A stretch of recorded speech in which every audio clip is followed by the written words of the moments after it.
अगले महीने यानी अक्टूबर में होने हैं कांग्रेस के अध्यक्ष पद के लिए चुनाव।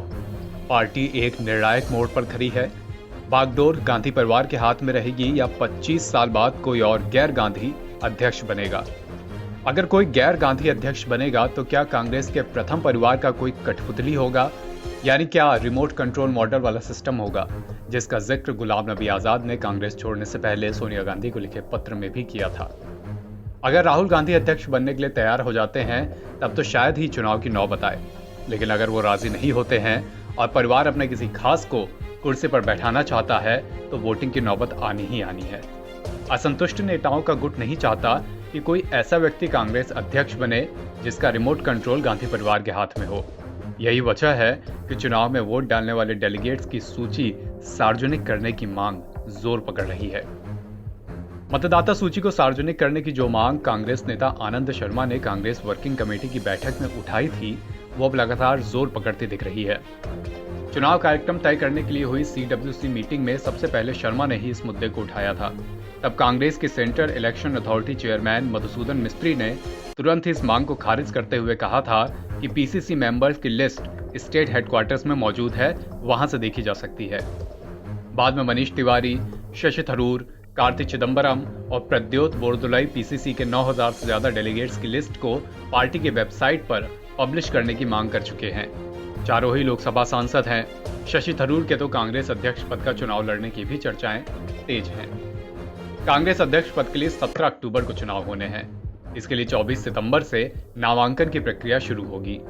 पार्टी का एक गुट चाहता है कि नामांकन शुरू होने से पहले मतदाता सूची सार्वजनिक की जाए। अगर कोई कांग्रेस अध्यक्ष के लिए चुनाव लड़ना चाहता है तो उसे PCC के 10 डेलीगेट्स का समर्थन अनिवार्य है, तभी वो नामांकन दाखिल कर पाते हैं। मतदाता सूची को पब्लिश करने की मांग के पीछे क्या गुणा गणित है, समझने की कोशिश करते हैं। दरअसल कांग्रेस के संविधान के मुताबिक अध्यक्ष के चुनाव में पार्टी डेलीगेट वोट डालते हैं। प्रदेश कार्य समिति यानी PCC के सभी सदस्य डेलीगेट्स होते हैं। इस समय देश भर में करीब 9000 से ज्यादा PCC डेलीगेट्स हैं। अगर चुनाव मैदान में एक से ज्यादा उम्मीदवार रहें तो यही डेलीगेट वोट डालते हैं। वोटिंग PCC मुख्यालयों पर होगी। खास बात यह है कि किसी शख्स को अध्यक्ष पद का चुनाव लड़ने के लिए पहले तो डेलीगेट होना अनिवार्य है। इसके अलावा उसे नामांकन दाखिल करने के लिए कम से कम 10 डेलीगेट्स का समर्थन चाहिए। नामांकन वापसी का वक्त निकाले जाने के बाद चुनाव मैदान में बचे उम्मीदवारों की लिस्ट को रिटर्निंग ऑफिसर पार्टी के हर स्टेट यूनिट यानी PCC को भेजता है। सेंट्रल इलेक्शन अथॉरिटी का चेयरमैन ही रिटर्निंग ऑफिसर होता है। अभी मधुसूदन मिस्त्री इस पद पर हैं।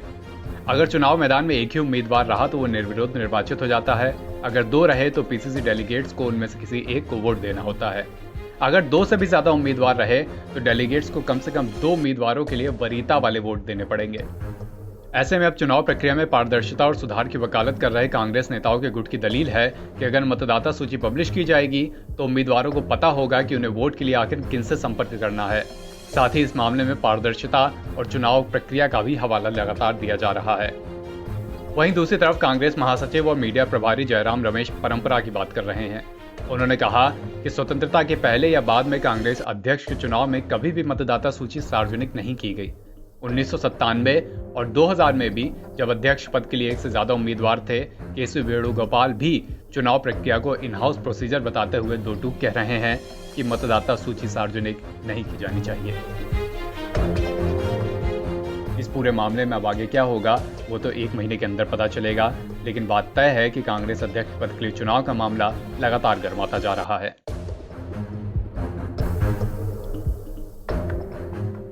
NBT ऑनलाइन की रिपोर्ट।